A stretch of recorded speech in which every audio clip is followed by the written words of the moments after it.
Hello అండి, welcome back to my channel home melodies. ఈరోజు నేను అందరూ చేసుకునే రసం అనొచ్చు, చారు అనొచ్చు, చాలా ఈజీగా టేస్టీగా చేయబోతున్నాను.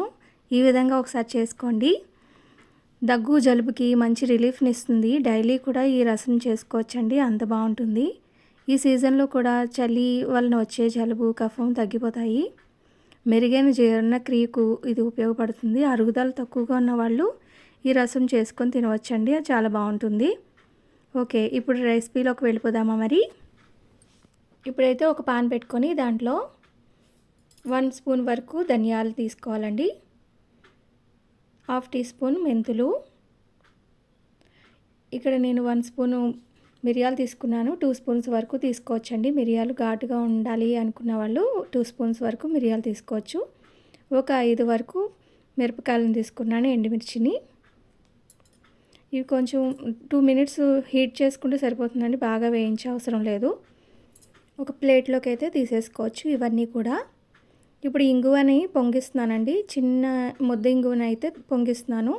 ఇది ఆప్షనల్ అండి, లేదు వెల్లుల్లిపాయ వాడుకుంటాము అనుకుంటే వెల్లుల్లిపాయలు వేసేసుకోవచ్చు డైరెక్ట్గా.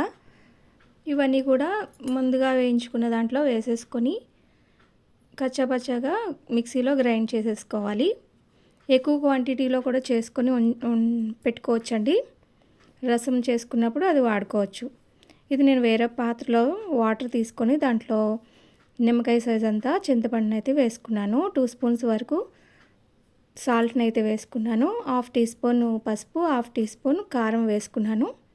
ఇక్కడ 3 పచ్చిమిరపకాయలు ఇలా కట్ చేసేసుకొని వేసేసుకోవాలి. కొంచెం కొత్తిమీర కూడా వేసుకొని ఈ ముందుగా గ్రైండ్ చేసుకున్న ఇక్కడ 2-3 స్పూన్స్ వరకు వేసేసానండి. దీంట్లో వేసుకొని ఇందులోనే ఒక చిన్ని బెల్లం ముక్క వేసుకోవాలి. వేసుకొని ఒక 10 మినిట్స్ మరిగితే సరిపోతుందండి. ఇలాగా బాగా మరిగి పెట్టుకొని అది అంతా వడపోసేసుకోవాలి.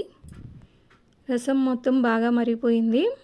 దీన్ని అయితే వడపోసేసుకొని ఒక పాత్రలో అయితే వేసేసుకుంటున్నాను. ఇక్కడ ఇలాగా మనం ఇలా తాగాలి అనుకున్న వాళ్ళు ఇలాగా తాగొచ్చు. దీనికైతే నేను తాలింపు పెట్టేస్తున్నాను.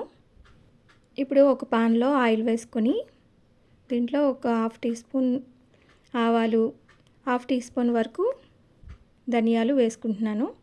ఇక్కడ ఒక 2 ఎండుమిర్చి అయితే సరిపోతాయండి. 2 ఎండుమిర్చి కట్ చేసుకొని వేసుకోవాలి.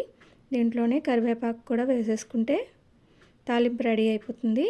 ముందుగా మనం ప్రిపేర్ చేసుకున్న పౌడర్ ఏదైతే ఉందో అది కొంచెం ఒక స్పూన్ వరకు వేసుకొని మంచి అరోమా వచ్చే వరకు కూడా వేయించుకున్న తర్వాత ఈ తాలింపు మొత్తం చారులో అయితే వేసేసుకున్న తర్వాత చారు అయితే రెడీ అయిపోయిందండి.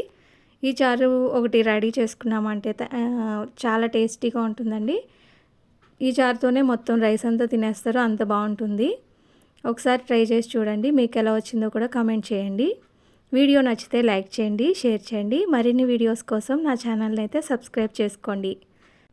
ఓకే అండి, థ్యాంక్ యూ ఫర్ వాచింగ్.